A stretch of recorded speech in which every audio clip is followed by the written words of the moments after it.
Znači, mi zaista čitajući Alminove pjesme imamo pred sobom stihove jednog bosansko-hercegovačkog, i ovog našeg stolačkog, dubravskog pjesnika.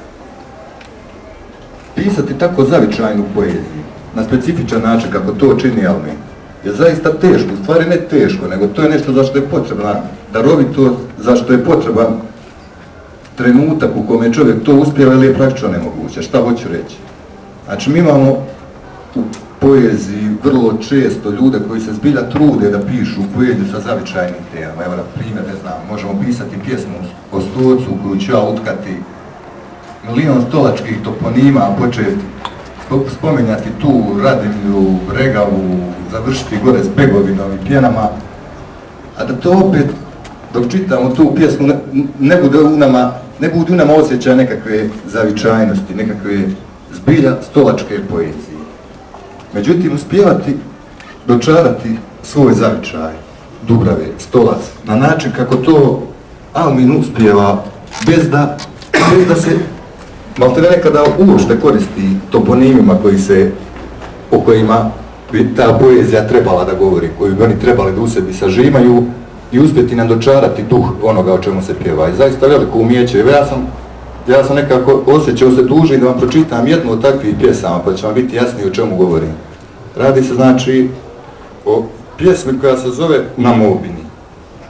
Pjesa znači koja govori o tome kako ljudi u Dubravama vade krtolu i šta misle dok vade tu krtolu. Znači, sunce se ražeglo ko veliko i fućka mu se za nas.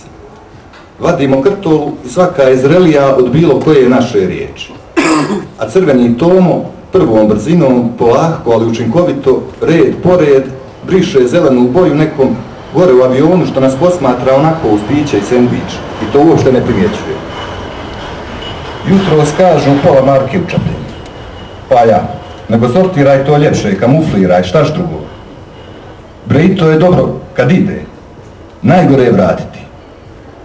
Između ostalog, nismo ti mi ljudi od velike riječi. Nego odoka, nekako i nikako, mi to usput koju bacimo da predanemo. Ovo je jednostavno za mene velika pjesma Dubrava jednog mladog pjesnika.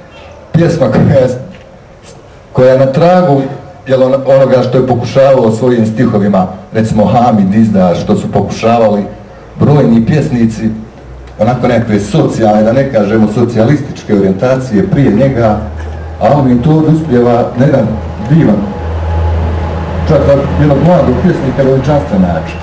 Uspijeva da nam da sliku od Dubrava kakve jesu danas, kakve su bile i juče, to vidimo iz one poezije Hamida Dizdara, njegovih prethodnika, i kako stvari stoje, nažalost, ako ne učinimo nešto biti i sutra.